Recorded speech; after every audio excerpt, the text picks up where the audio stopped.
নমস্কাৰ বন্ধুসকল আমি এই ডিজিটেল ক্লাছৰ দ্বিতীয় যেটো ভিডিও আপলোড কৰিবলৈ ওলাইছো ইয়াত আমি বিশেষকৈ সাইমালটেনিয়াছ ইকুৱেশ্যন টা কেনেকৈ ম্যাট্ৰিক্স ইনভাৰ্সৰ দ্বাৰা সমাধান কৰিব পৰা যায় আৰু বিশেষকৈ ক্ৰেমাৰ সল্ভ বুলি এটা মেথড আছে যেটোৰ দ্বাৰা আমি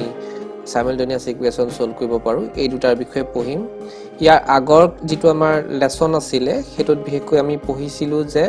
আমি ম্যাট্ৰিক্স এটা কেনেকৈ ইনভাৰ্স কৰিব পাৰো ডিটাৰমিনেন্ট এটাৰ ভ্যালু কেনেকৈ পাব পাৰো কোফেক্টৰ কেনেকৈ উলিয়াব পাৰো যদি কোনো ব্যক্তিয়ে বা কোনো বন্ধুৱে সেই ভিডিওটো পঢ়া নাই মই তলৰ ডেসক্ৰিপচনত ভিডিওটোৰ লিংক দি দিছো কাৰণ সেই ভিডিওটো আপোনালোকে চালেহে আজিৰ ভিডিওটোৰ বিষয়ে গম পাব কেনেকৈ আমি সাইমালটেনিয়াছ ইকুৱেশ্যন এটা ম্যাট্ৰিক্স ইনভাৰ্সৰ দ্বাৰা আৰু ক্ৰেমাৰ সল্ভৰ দ্বাৰা সল্ভ কৰিব পাৰো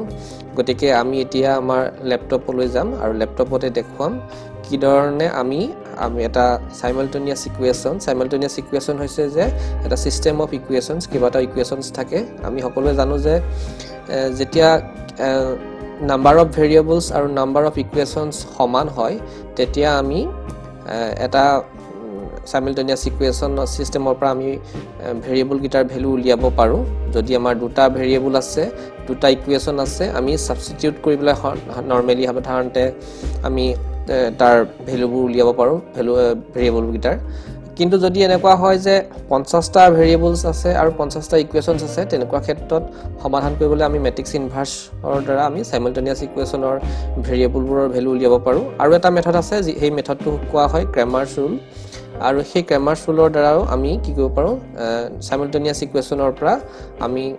ভেৰিয়েবল গিটাৰ ভ্যালু উলিয়াব পাৰো গতিকে আমি চাওচোন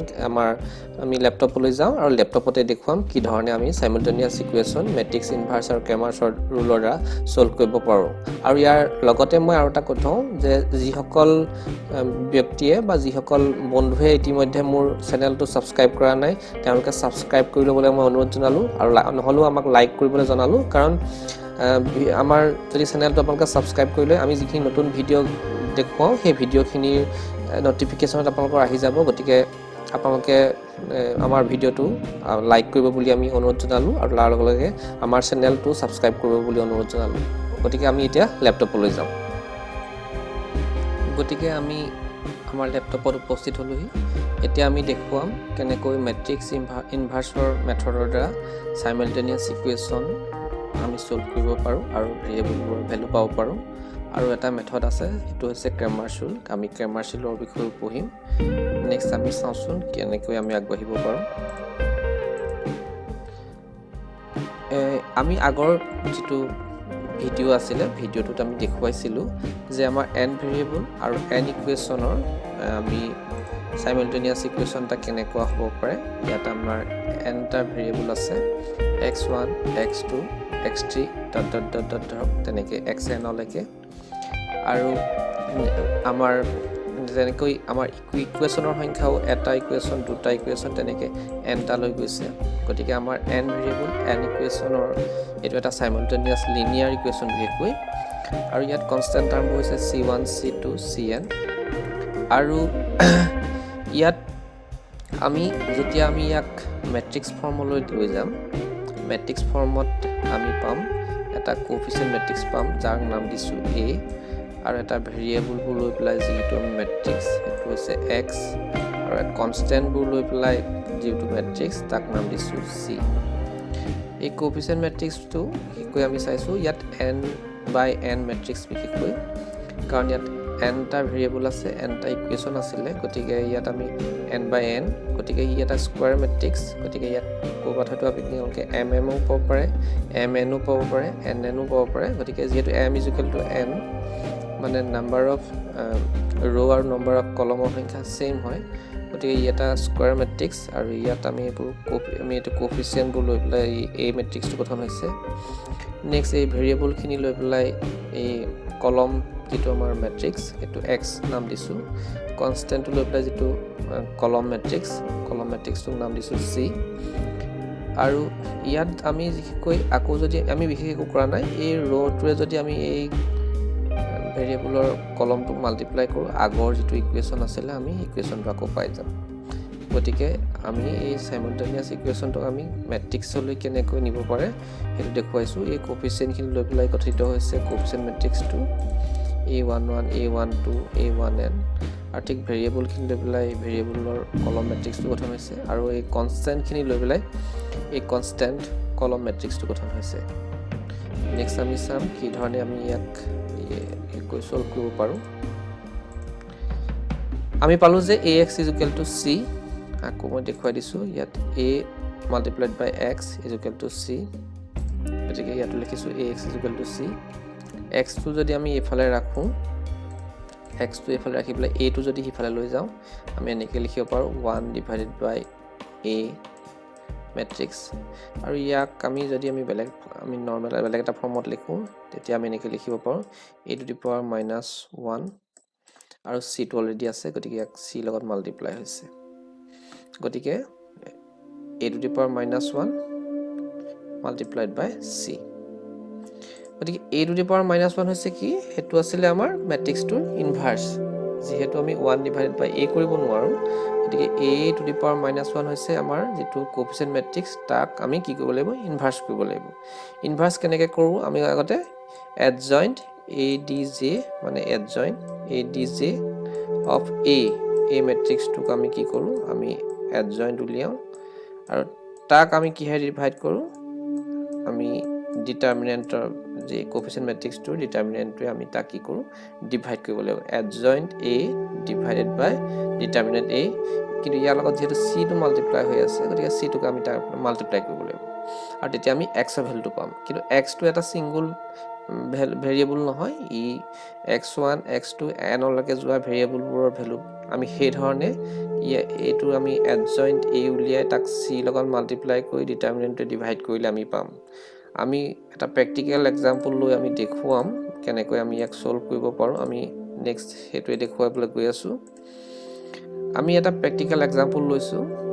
আমি এটা সিম্পল লিনিয়াৰ 3 ভেৰিয়েবল ইয়াত আছে x1 x2 x3 তিনটা ভেৰিয়েবল আৰু তিনটা ইকুৱেশ্যন আছে 3 ইকুৱেশ্যনছ আছে এটা ইকুৱেশ্যন a2 আৰু a2 এই তিনটা ইকুৱেশ্যন তিনটা ভেৰিয়েবলক আমি কেনেকৈ মেট্ৰিক্স ইনভাৰ্সৰ দ্বাৰা আমি সলভ কৰিব পাৰো এই variable guitar value x1 x2 x3 value পাব পাৰো তাক আমি দেখুৱাম প্ৰথম কাম হৈছে যে এই ইকুৱেশ্যন গিটা আমি কেনেকৈ কোফিচিয়েণ্ট মেট্ৰিক্সটো আমি ভাগ কৰি দেখুৱাব পাৰো আৰু আমাৰ ভেৰিয়েবল গিটাৰ ভ্যালু গিটা কেনেকৈ আমি ভেৰিয়েবল গিটা লৈ পেলাই এটা মেট্ৰিক্স গঠন কৰিব পাৰো প্ৰথমতে কোফিচিয়েণ্টৰ আমি মেট্ৰিক্সটো লিখিছো 2 ইয়াত 1 এটা আছে 1 মাল্টিপ্লাই হৈ আছে গতিকে ইয়াত আহিছে 1 into x2 আসলে 1 আহিছে নেক্সট 3 আছে x2 x3 যেটো কোফিচিয়েন্ট হি 3 আছে x1 ৰ ইয়াত 1 আহিছে -2 আহিছে 5 আহিছে ইয়াৰ পৰা 5 4 আহিছে ইয়াৰ পৰা 4 3 আহিছে ইয়াৰ পৰা 3 আৰু এফালে -1 আছে গতিকে -1 আহিছে আৰু ভেৰিয়েবল গিটা x1 x2 x3 কনষ্টেন্ট 15 13 11 এটা 15 13 11 গতিকে a2 হৈছে আমাৰ a মেট্ৰিক্স a2 হৈছে আমাৰ x আৰু ইকুৱেল টু a2 c গতিকে আমি নেক্সট আমি দেখুৱাম যে ইয়াক কেনেকৈ আমি ইয়াক মেট্ৰিক্স ইনভাৰ্সৰ দ্বাৰা আমি সলভ কৰিব পাৰো গতিকে আমি ax = c পালো তাক আমি 1 divided by a কৰি দেখাব পাৰো বা আমি a to the power -1 ৰ ফৰ্মত লিখিব পাৰো a to the power -1 into c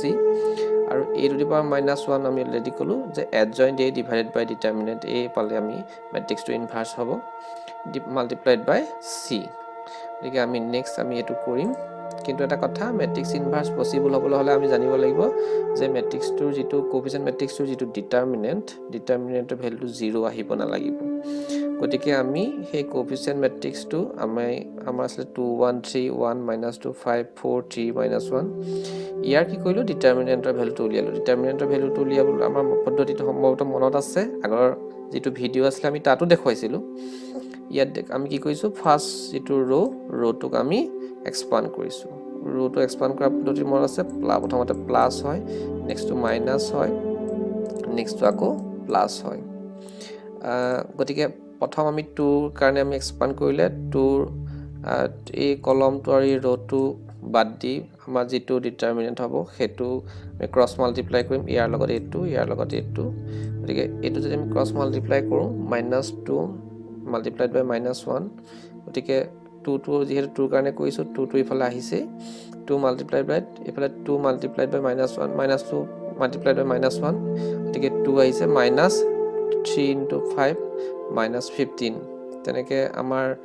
next যিকেইটা আছে 1ৰ কাৰণে কৰিছোঁ আমি 1ৰ কাৰণে কৰিলে কি কৰিব লাগিব যে এই ৰ'টো আৰু এই কলমটো বাদ দি আমি বাকীকেইটাৰ আমি ক্ৰছ মাল্টিপ্লাই হ'ব 1 -1 গতিকে -1 আহিছে 4 × 5 -20 আহিছে তেনেকৈ আমি বাকী যদি আমি 3 কাৰণে কৰোঁ 3 কাৰণে কৰিলে এই কলমটো আৰু এই ৰ'টো বাদ যাব বাকীটা ক্ৰছ মাল্টিপ্লাই হ'ব আৰু ভেলুটো আমি যদি আমি উলিয়াওঁ তেতিয়া পাইছোঁ আমি 28 মানে কি 0 নহয় গতিকে আমাৰ মেট্ৰিক্স ইনভাৰ্স ইয়াৰ কাৰণে কি হৈছে পচিবল আমি মেট্ৰিক্স ইনভাৰ্স কৰিব পাৰোঁ যিহেতু আমাৰ ডিটাৰমিনেণ্টৰ ভেলুটো কি নাহিলে 0 নাহিলে নেক্সট আহিলে আমাৰ যেটো কোএফিচিয়েন্ট মেট্ৰিক্স আছিল মই তলত লিখি দেখুৱাইছো এটো কোএফিচিয়েন্ট মেট্ৰিক্সটো আমি কি কৰিছো যে কোফেক্টৰ উলিয়াব লাগিব কোফেক্টৰ কেনেকৈ উলিয়ায় যে এই আমি যদি প্ৰথমটো কাৰণে প্লাস আহিব নেক্সট মাইনাস প্লাস অল্টাৰনেটিভ আহে এটো যদি প্লাস হয় এটো মাইনাস আহিব এটো মাইনাস যেহেতু এটো প্লাস আহিব এটো প্লাস গতি এটো মাইনাস আহিব এটো মাইনাস যেহেতু এটো প্লাস আহিব মাইনাস আকৌ প্লাস আহিব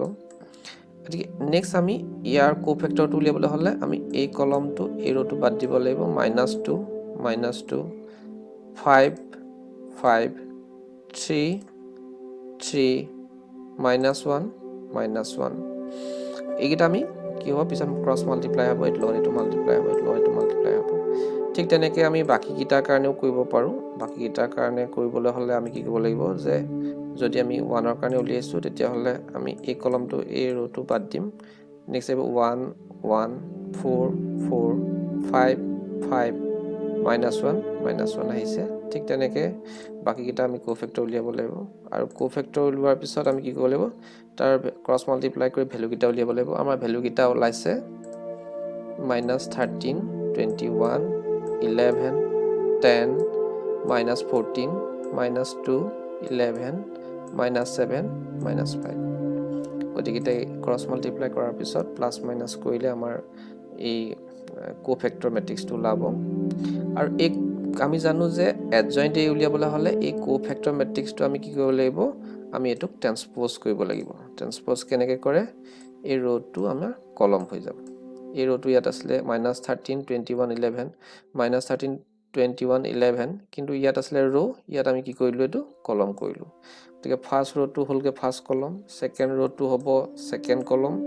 আৰু এই থাৰ্ড ৰটো হ'ব থাৰ্ড কলম গতিকে সেই ধৰণে আমি কি কৰিব পাৰো আমি এডজয়েন্ট এটো পালো নেক্সট আমি সাম যে ইয়াৰ পৰা আমি কেনেকৈ ভেৰিয়েবল গিটাৰ ভ্যালু উলিয়াব পাৰো আমি নেক্সট স্লাইডলৈ যাও গতিকে আমি কি কৰিলো নেক্সট আমি x টো তিনটা ভেৰিয়েবল সোমাই আছে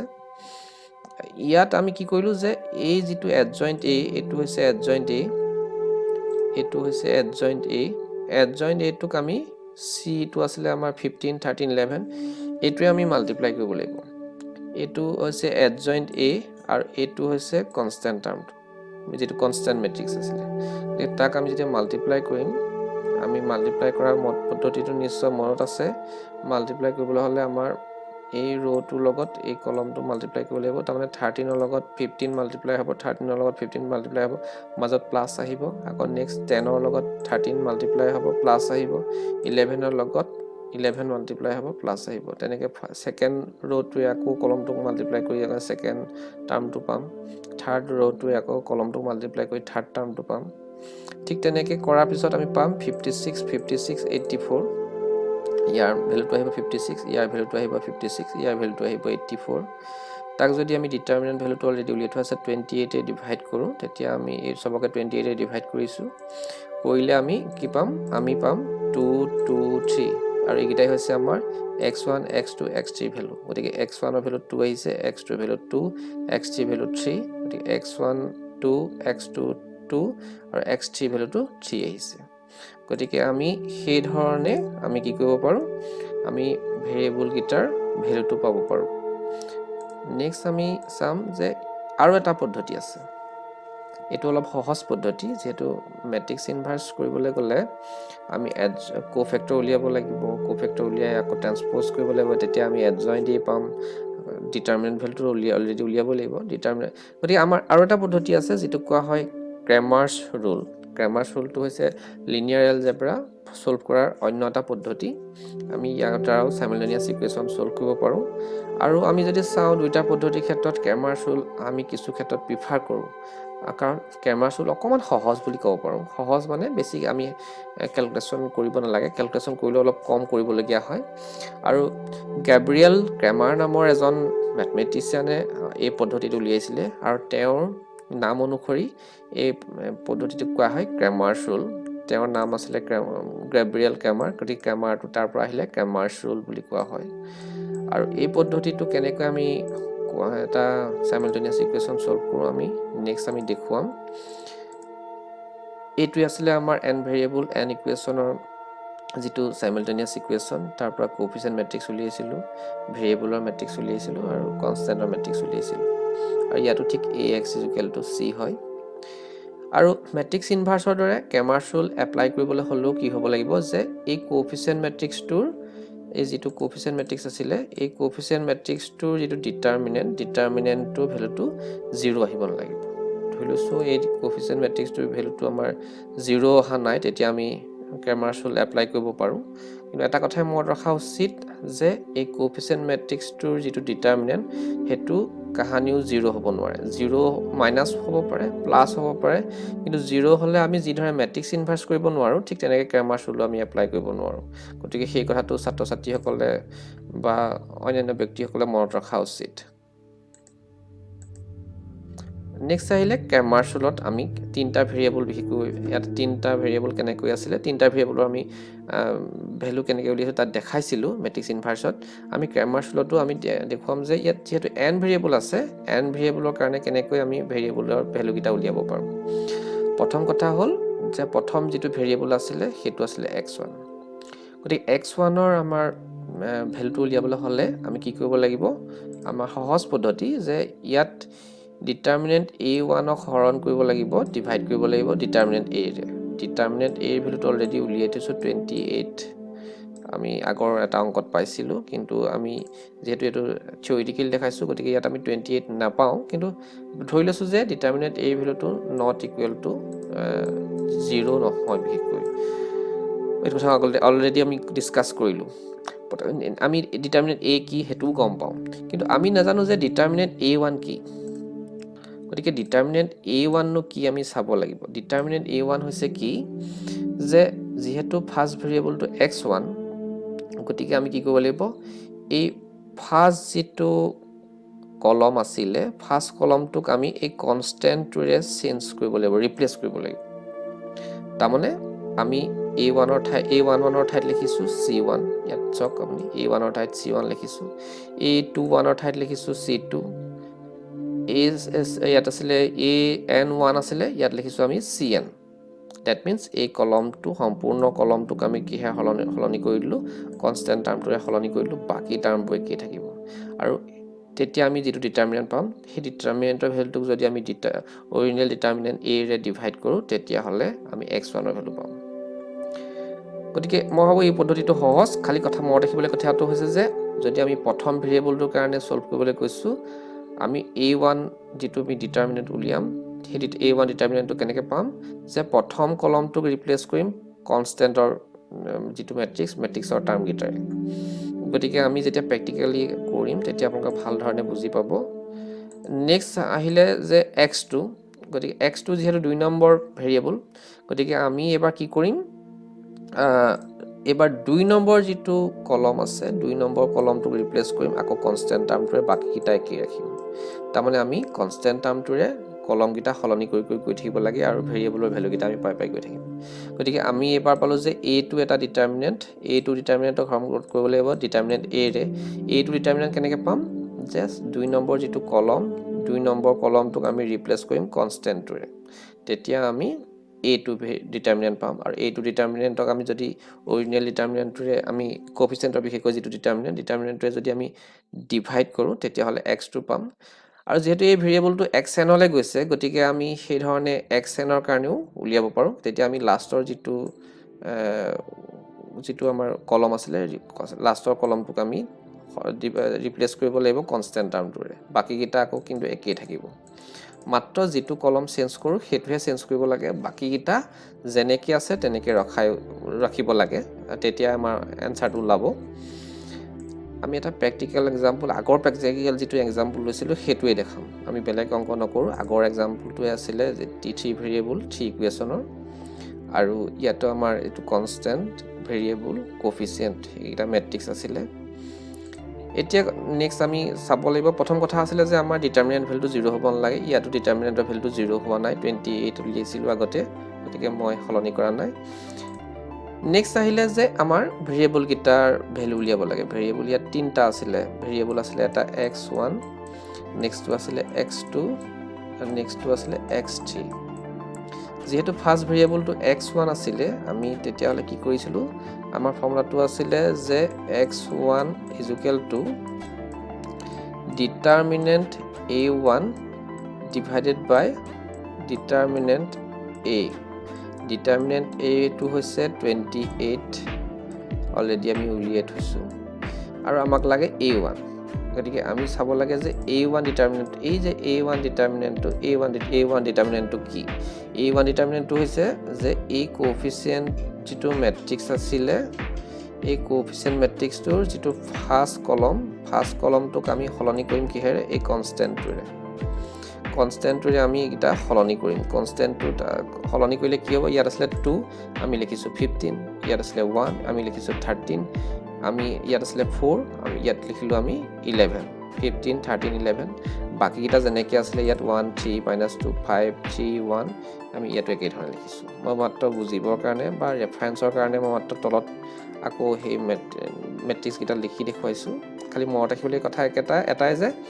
ফাৰ্স্ট ভেৰিয়েবলটোৰ কাৰণে কৰিলে ফাৰ্স্ট কলমটো আমি ৰিপ্লেচ হ'ব এই কনষ্টেণ্টটোৰে আৰু আমি যদি সেকেন্ডটোৰ কাৰণে কৰোঁ সেকেন্ড ভেৰিয়েবলটো x2 আমি দেখুৱাই আছোঁ সেকেন্ড ভেৰিয়েবলটো x2 কাৰণে যদি আমি কৰোঁ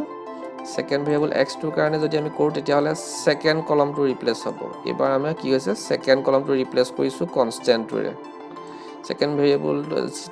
সেকেন্ড যিটো কলম আছিলে 1 -2 3 আছিলে আমি ৰিপ্লেচ কৰিছোঁ 15 13 11 15 13 11 আমি ৰিপ্লেচ কৰিছোঁ বাকি কিটা ইয়াত 2 1 4 আছিলে 2 1 4 3 5 -1 3 5 -1 এই ধৰণে একেই ৰাখিছোঁ এতিকে আমি মনত ৰাখিবলৈ কথা হৈছে যে আমি x2 কাৰণে উলিয়াবৰ কাৰণে আমি a2 ডিটাৰমিনেন্ট পাব লাগিব আৰু a2 ডিটাৰমিনেন্টটো কেনেকৈ পাম যেহেতু x2 টো 2 নম্বৰ ভেৰিয়েবল গতিকে আমি 2 নম্বৰ কলমটোক ৰিপ্লেচ কৰিছোঁ আমি কনষ্টেণ্টৰ যিকিটা ভ্যালু আছিলে মেট্ৰিক্সটোৰ যিকিটা ভ্যালু আছিলে সেইটা ৰিপ্লেচ কৰিছোঁ কিন্তু বাকিকিটা একেই থাকিব ইয়াত 2 আছিলে ইয়াত 2 আকৌ 1 1 4 4 মাত্ৰ যিটো কলম আমি ৰিপ্লেচ কৰোঁ সেই কলমটোহে আমি কনষ্টেণ্টৰে সলনি কৰিব লাগে গতিকে ইয়াৰ যেতিয়া আমি ভ্যালুটো উলিয়াম তেতিয়া 56 ওলাব এই ডিটাৰমিনেন্টটো a2 ডিটাৰমিনেন্টৰ যিটো value 56 divided by original determinant 28 বুলি থোৱা আছে গতিকে x2 ভ্যালুটো ওলাব 2 মই ভাবো বিশেষ দিগদাৰ হ'ব নালাগে ঠিক তেনেকৈ x3 ভেৰিয়েবলৰ কাৰণে কৰিলে এবাৰ x3 টো যেহেতু থাৰ্ড ভেৰিয়েবল গতিকে আমি থাৰ্ড কলমটো ৰিপ্লেচ কৰিলোঁ কনষ্টেণ্টৰে আগৰ লিখাকে আৰু সেই ডিটাৰমিনেন্টৰ ভ্যালুটো যদি a3 ডিটাৰমিনেন্টৰ ভ্যালুটো যদি আমি উলিয়াও তেতিয়াহলে 84 ওলাব 84ক আমি 28 এ ডিভাইড কৰিলে ওলাব 3 আৰু সেই ধৰণে আমি x1 x2 x3 এই তিনটা ভেৰিয়েবলৰ ভ্যালুটো পাম আজি যিটো লেসন বা যিটো বিষয়ৰ ওপৰত আমি ডিসকাস কৰিলোঁ মেট্ৰিক্স ইনভাৰ্স গ্ৰামাৰ ৰুল দুইটাৰ দ্বাৰা কেনেকৈ সাইমultaneous ইকুৱেশ্যন সলভ কৰিব লাগে নেক্সট ক্লাছত আমি ডিসকাস কৰিম মাৰ্কেট মডেল আৰু নেশনাল ইনকাম মডেল পৰীক্ষাত কেতিয়াবা হয়তো এনেকুৱা হয় যে ধৰি দিয়ে মেট্ৰিক্স ইনভাৰ্সৰ দ্বাৰা সলভ কৰা নহলে গ্ৰামাৰ ৰুলৰ দ্বাৰা সলভ কৰা যদি ধৰি দিয়ে আমি সেই পদ্ধতিটোৱে কৰিব লাগিব আৰু এনেও দুটা পদ্ধতি জনা অতি প্ৰয়োজন মেট্ৰিক্স ইনভাৰ্স আৰু গ্ৰামাৰ ৰুল আৰু আমি নেক্সট যেটো আমাৰ ভিডিও বনাম বা নেক্সট আমি যেটো বিষয়ে আলোচনা কৰিম হেতু মাৰ্কেট মডেল আৰু নেশনাল ইনকাম মডেলটো মেট্ৰিক্স ইনভাৰ্স আৰু গ্ৰামাৰ ৰুলৰ দ্বাৰা কেনেকৈ সলভ কৰিব পাৰি হেতু বিষয়ে আমি ডিসকাস কৰিম আজিলৈ সকলোকে ধন্যবাদ জ্ঞাপন কৰিলোঁ এটা কথা নাপাহৰিব যে আপোনালোকে যদি মোৰ ভিডিওটো আৰু অন্যান্য ভিডিঅ' আপোনাৰ বিষয়ে আপোনালোকে জানিব বিচাৰে তেতিয়াহ'লে আমাৰ যিটো চেনেল আছে চেনেলটো ছাবস্ক্ৰাইব কৰি ল'ব। ছাবস্ক্ৰাইব কৰি ল'লে এটাই সুবিধা যে ভৱিষ্যতে আমি যিখিনি ভিডিঅ' আপলোড কৰিম আপোনালোকে তাৰ ন'টিফিকেশ্যন পাই যাব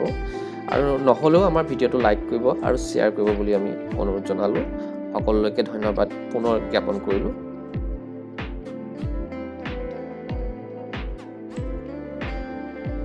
আৰু এটা কথা, যদি আপোনালোকৰ কিবা প্ৰশ্ন আছে আপোনালোকে মোক তলত লিখিব পাৰে, তলত আপোনালোকে কমেণ্ট কৰিব পাৰে। আৰু আমাৰ যিটো আগৰ ভিডিঅ' যিটো বিশেষকৈ আছিলে সেইটো আছিলে মেট্ৰিক্স ইনভাৰ্চ কেনেকৈ কৰিব লাগে, ডিটাৰমিনেণ্টৰ ভেলু কেনেকৈ উলিয়াব লাগে বা আইডেণ্টিটি মেট্ৰিক্সটো কি, সেইটো আমাৰ ডেছক্ৰিপশ্যনত লিখি থোৱা আছে, আপোনালোকে সেইটো চাই ল'ব পাৰে।